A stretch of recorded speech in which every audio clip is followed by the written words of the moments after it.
The sweet princess, trained for queen and knight, decreed that henceforth her family would learn to fight. Assyria, the second queen of day. Princess Assyria was born in the afternoon 220. Her name meant the daughter of light in low Mewni, and she had lavender hair and deep purple eyes like her father Orion, and she wore fleur-de-lis on her cheeks. Assyria was also the first princess to be born with a rare genetic mutation, which gives the infected one or two extra marks somewhere in the body. Although the title, the Knight, suggests otherwise, Assyria was one of the most female queens to ever sit on the throne of Butterfly. Owner of a sweet and delicate voice, she was an intelligent and educated girl who always cared about her appearance and loved playing with dolls and knitting. In 225, a group of 107 children disappeared. The event, orchestrated by a group of mercenary monsters, was an attempt to capture the princess. Luckily, an ear infection forced Assyria to sleep with earplugs, which prevented her from being hypnotized. Assyria was marked by her miraculous turn of Hysteria, with 87 children after 5 days out. Hysteria was a hero, and Assyria wanted to be one too. Decided was the beginning of Assyria's literacy, which led her to discover the epic stories as heroes, portrayed as knights in the majority while learning to read and write. At the age of 7, Assyria had already mastered perfectly the speech and writing of High and Low Mewnian. In 228, Assyria asked her mother to be trained. To her surprise, Assyria authorized it, however warned, "I'm doing something for you at your request. You'll have to do something for me when I ask." Her training was in charge of Sir Barry, who fought in the Second Mud Door Rebellion. However, the princess wasn't his only squire. Another 8 children had been trained by him for a while. The first day was nothing she dreamed of. During a fencing training, Assyria was struck in the nose by Germain filled with a wooden sword. The princess fled to the castle crying with her bloody nose. Fortunately, it's nothing serious and returned to train the next day. Assyria didn't forbid her return because Orion convinced her that she would be a great warrior queen. The training of knighthood wasn't only limited to fencing. She would learn riding, archery, swimming, and Mewnian fighting. Assyria was also initiated in the studies and principles and morals of Mewnian religion. During these years, Assyria developed a close relationship of friendship with Sir Barry squires. Eagle Redberg was a cold, pragmatic, but fair, confident, and proactive boy. To this day, it's debated whether Assyria saw Eagle as more than a friend. However, there's no evidence to prove or deny this theory. Sharon Watterson was a funny and faithful boy to his friends, but learned fast and was praised for his speed and unpredictability.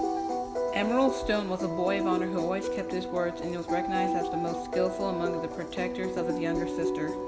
Ember was a short but temporal girl who didn't like what was labeled as feminine. However, she had a strong relationship with girly girls, Assyria, and Lily Flowers, a sweet and delicate and extremely beautiful girl like Assyria. She had appeared to be a maiden to be protected, yet she was extremely agile in combat and an excellent rider. Linden Force was a shy girl but of loyalty and attention of eyes worthy of her family. She was a secret box of Assyria and was one of the children rescued by Hysteria. Gerald, affectionately named Jerry, was Sir Barry's nephew. A tall kid for his age, he had a special relationship with Ember, which he liked to annoy and called Small Ember, though he was polite and courteous as a noble boy. Already with Germain Fields, their relationship was totally opposite to the others. Even sharing the same friends, they didn't get along. They had an unhealthy rivalry, and since the incident on the first day when Syria compensated the next day by deliberately hitting him with a sword on his head. To avoid conflict, Sir Barry forbade them to train with one another. On her 10th birthday, Assyria had her Lonely Star Ball, where she would have her first choice right, where she would choose her partner for the waltz, as tradition said. Meanwhile, Assyria ordered her to head to the entrance hall, where she would find her partner. After 30 minutes, an unpleasant surprise.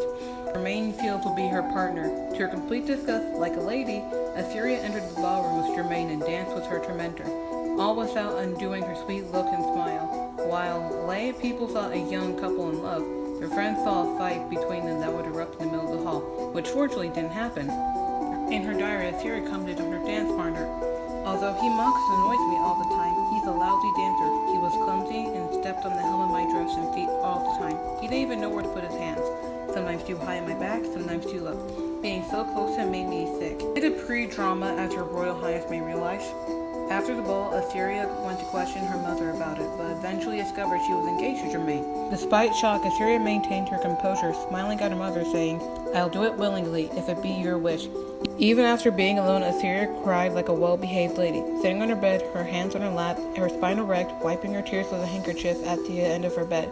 Her mother had done her a favor 2 years ago, and Assyria felt compelled to compensate her. From then on, Assyria and Germain went to attend any type of important event. At a ball in 232, Assyria was dancing with them when she kissed her, clearly intending to provoke her. Assyria reacted by punching Germain in the face, making the music stop immediately and everyone in the room looking at them. Assyria resumed her poise, apologized for what happened. After asking the party to continue, she left smiling, claiming to be tired. Ember Stone reports that they would find Assyria rubbing her tongue in the water of pig goats minutes later. She would walk with her dagger hidden in her dress from then on. In 234, Assyria finally turned 14, receiving possession of the royal wand. The appearance of the relic drew attention by the purple tint in the wings of fireflies. She came to be seen by the Moor king's daughter, which caused fun, jealous cries in Assyria. Whenever someone commented on the similarities between them, Assyria was pulling Assyria close to her and listing everything they had in common, which made her feel uncomfortable at times. Assyria's magical abilities were already formidable in the first weeks of practice. She had no difficulty in performing basic magic. She was able to make spells of her ancestors perfectly. She was the first princess to make some changes to the appearance of the wand by adding a magical non-slip ribbons around the hilt. Her trainings were almost over and seen by Linden, Amber, and Lily. Assyria even taught the 3 girls some basic magic, even if it wasn't powerful enough to confront Assyria, but enough to make them more powerful than any other Mewni. 35, Assyria and Germain began to discuss who was stronger and faster. Assyria suggested running up a nearby hill, but Germain sneered and said he would beat her with a banner on his back. Assyria accepted the challenge and detached a banner of her family from a ground nearby and ran up the hill, Germain following her. The scene of 2 children running up the hill as they attempted to kill each other with flags drew attention to the nobles who passed by.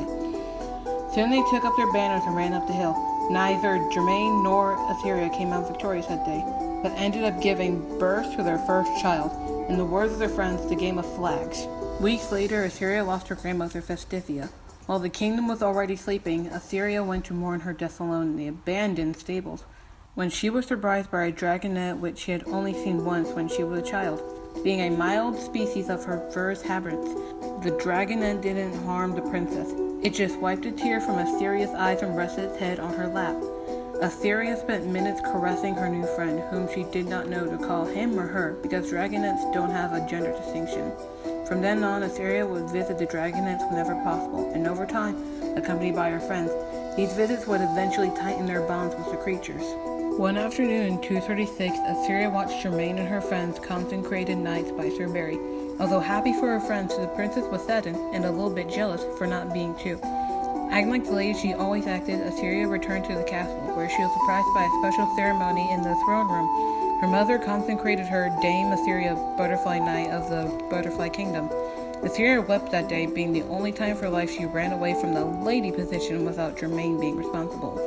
About Germain, the relationship matured after age 16. The fights and taunts faded until they disappeared altogether, even when they needed to attend together at dances and events.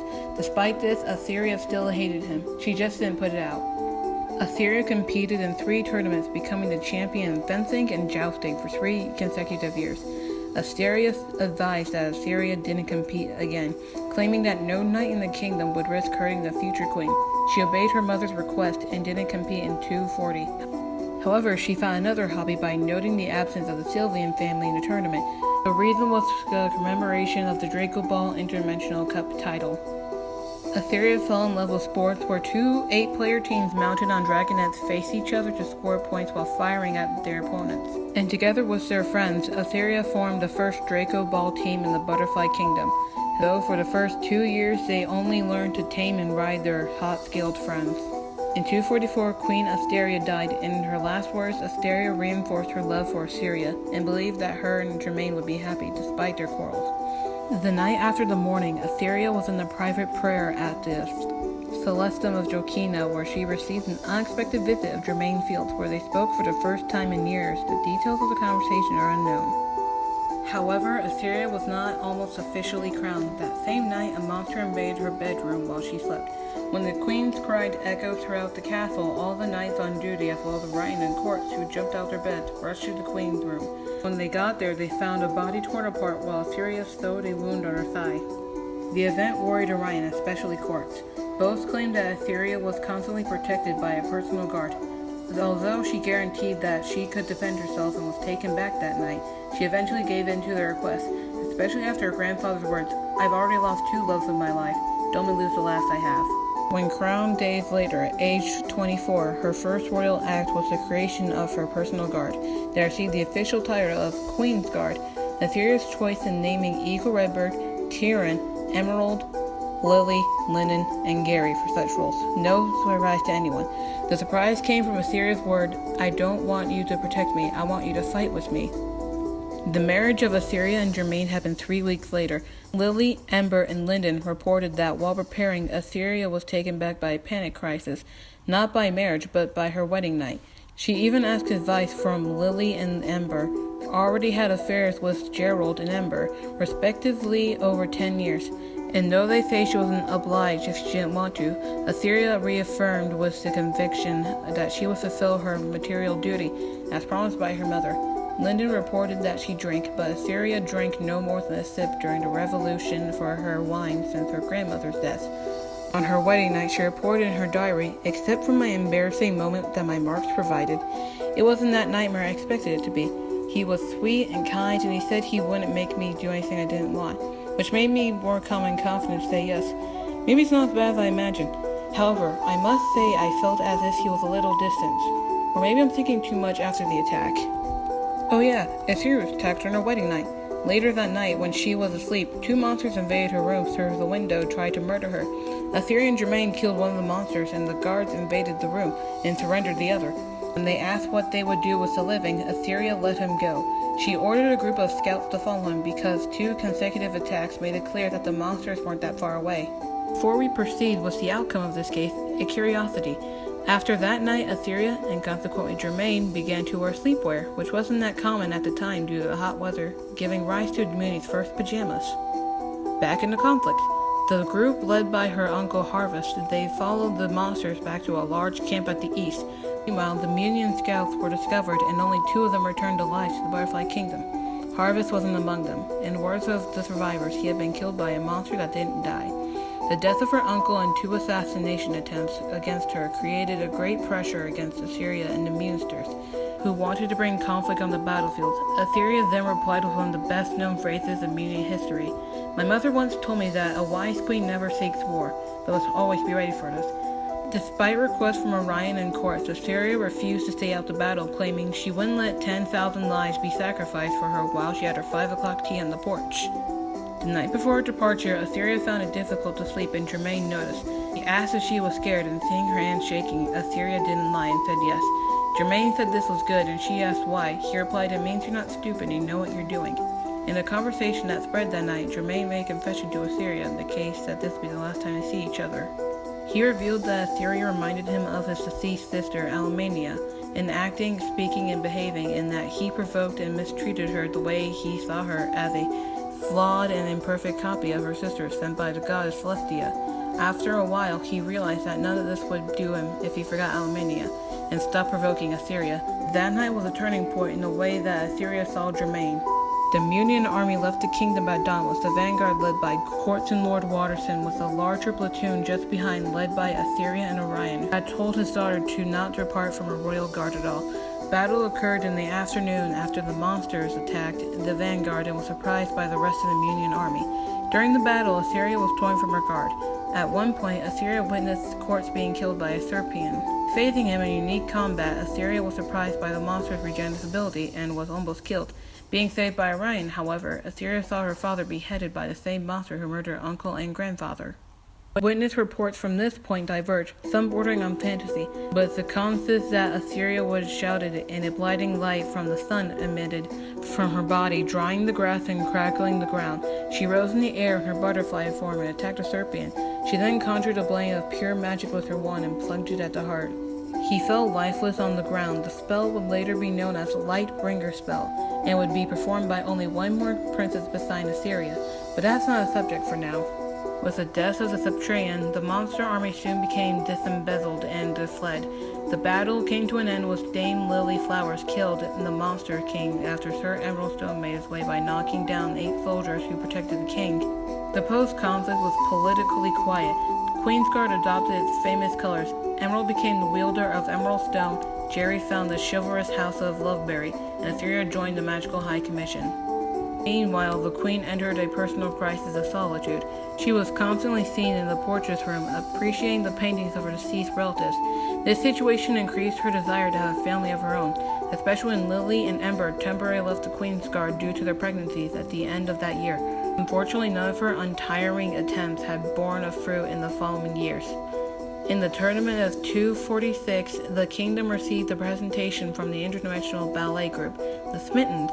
During the performance, the attention was stole by a 20-year-old ballerina, blonde hair, pink eyes, and rabbits on her cheeks. Her name was Selena Warvian, and she was the princess of Warvian Kingdom, daughter of Queen Hope, one of rare cases of cheek marks born outside the butterfly family.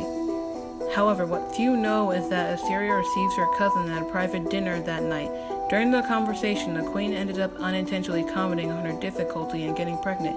Selena told her a story of her grandparents had also gotten married out of obligation and only had children after they built a love. Children are the fruits of love, not obligation, she said. Syria at first thought the idea was silly, but when her friends told her that Germain had told them that he thought she was pretty, Assyria decided to try. She started doing things with Germain they usually do alone, like eating, riding, and walking in the garden. And more importantly, they started talking. In a few months, their relationship grew to the point that Assyria said that they had a lot in common. Both lost a loved one and married one whom they did not want. A thought she considered repugnant years ago, the members of Queen's Guard reported that Assyria was embarrassed when asked about her relationship with Germain, and even when it came to witnesses some of their moments of affection in the garden sometimes. Anyway, what really matters is the idea that Selena was proved right in 247 when Assyria announced her pregnancy soon after the match that ranked the Butterfly Cosmos team for the Draco Ball Interdimensional Cup. Due to pregnancy, Assyria couldn't participate in the competition the following years, and Germain acted in the place. Days after the team was eliminated in the group stage, Assyria gave birth to her first heirs, Skywynne Butterfly. She had colors of her father, and she wore hourglasses on her cheek. Assyria had been happy with her firstborn. Even more, she stayed when she gave birth to her second child, Nortura. In 250, she had her mother's colors, but with purple bats on her cheeks. In 256, Assyria put Skywynne to be trained with her Queen's Guard at Nortura 2 years later. Assyria not only believed her daughter should be learned to defend the kingdom and themselves with their hands, but she also believed that her descendants should learn. To ensure this, she wrote a set of rules and principles that should be followed to raise a princess. This will be later known as Code of Assyria. To this day, she is the only princess to know to comply with the 10 rules. In 258, Assyria arranged Skywynne's wedding with Philbrick Flowers, Lily's nephew, by the time they were older, and unlike their mother, Assyria told from the beginning. 4 years later, Assyria passed her wand to Skywynne. In 266, disturbing news came from the north. Assyria received a letter from the self-proclaimed Emperor Lupus, who had conquered most of the kingdoms of the region. The letter preached the male supremacy and said the queens should be killed and their kingdoms conquered, and offered the kings to bend to their knees, warning that whoever stood against them would suffer the same fate as the queens Selim, Sylvia, and Elsa Frost. Assyria answered the letter by saying that the emperor could come with all his armies, for the walls of Butterfly Kingdom would hold them.